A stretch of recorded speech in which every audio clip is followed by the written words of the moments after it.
SVEEP करने के मकसद से रणनीति तैयार कर रही है। तो वहीं राज्यसभा चुनाव वाली गलती फिर न दोहराई जाए, इसके लिए अखिलेश यादव भी पहले से ही अपने कैंडिडेट्स मैदान में उतार चुके हैं, ताकि 13 सीटों पर होने वाले इस चुनाव में संख्या बल के हिसाब से कम 3 सीट पर समाजवादी पार्टी जीत सके। आपको बता दें कि एक एमएलसी प्रत्याशी को जीतने के लिए 33 वोट चाहिए। एनडीए के पास में वोटों की संख्या 288 है। ऐसे में बीजेपी 10 एमएलसी को जिताने में सक्षम है।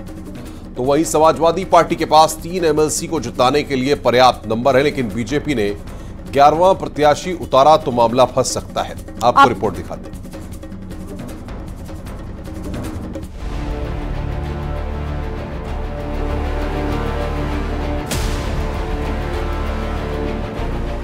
राज्यसभा के बाद उत्तर प्रदेश में एमएलसी चुनाव का दंगल शुरू हो चुका है।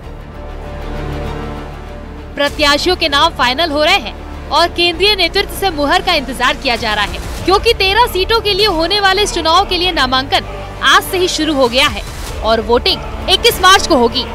सूत्रों के मुताबिक बीजेपी ने 36 नामों का पैनल दिल्ली भेजा है। बीजेपी से मौजूदा सदस्यों को भी मौका मिल सकता है, तो वहीं आरएलडी से एक प्रत्याशी को मौका मिलेगा। साथ ही एक सीट पर अपना दल एस के प्रत्याशी होंगे। वहीं महिला चेहरे को भी मौका मिल सकता है। तो वहीं 10 सदस्यों में जातीय समीकरण तो नजर आएगा ही, साथ साथ लोकसभा चुनाव की तैयारी भी साफ तौर पर दिखेगी। यूपी में एमएलसी की 13 सीटों के लिए आज से नामांकन शुरू हो गए हैं। अगर बात करें सियासी दलों की, तो भारतीय जनता पार्टी ने 13 सीटों के लिए प्रत्याशियों के नामों का पैनल भी तैयार कर लिया है। दरअसल भारतीय जनता पार्टी ने 10 प्रत्याशी बीजेपी उतारने के मूड में नजर आ रही है और भारतीय जनता पार्टी ने 36 नामों का पैनल तैयार किया है और बीजेपी कयास ये लगाए जा रहे हैं कि 10 प्रत्याशी एमएलसी के चुनाव में उतारेगी। वहीं समाजवादी पार्टी ने 3 प्रत्याशी फाइनल कर लिए हैं, जिसमें सपा प्रदेश अध्यक्ष नरेश उत्तम पटेल, पूर्व मंत्री बलराम यादव और आलम उर्फ गुड्डू जमाली का नाम है। लेकिन राज्यसभा चुनाव की तरह ही बीजेपी यहाँ भी अगर एक अतिरिक्त उम्मीदवार उतारती है तो फिर विपक्षी पार्टियों में टूट-फूट हो सकती है। भारतीय जनता पार्टी एक 24/7 कैडर बेस्ड पार्टी है।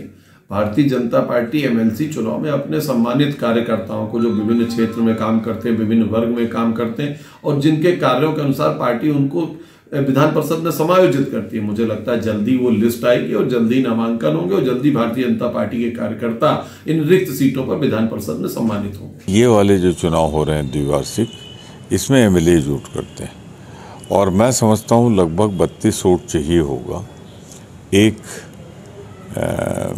एमएलसी बनाने के लिए। तो 32 तो नहीं है ना कांग्रेस के पास है ना बसपा के पास है, तो प्रतिनिधित्व तो नहीं होगा उनका।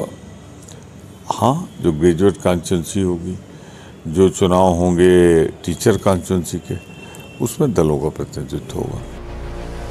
संख्या बल के आधार पर देखा जाए तो एक एमएलसी प्रत्याशी को जिताने के लिए 33 वोट चाहिए होंगे। बीजेपी और उसके सहयोगी दलों के पास 288 वोट हैं। ऐसे में बीजेपी और सहयोगी दलों को मिलाकर 10 एमएलसी प्रत्याशियों को आसानी से विधान परिषद पहुंचा सकती है। वहीं समाजवादी पार्टी 3 एमएलसी को परिषद में भेज सकती है, लेकिन बीएसपी और कांग्रेस कम विधायक होने के चलते एक भी सीट नहीं जिता सकती। Bureau report, news 18।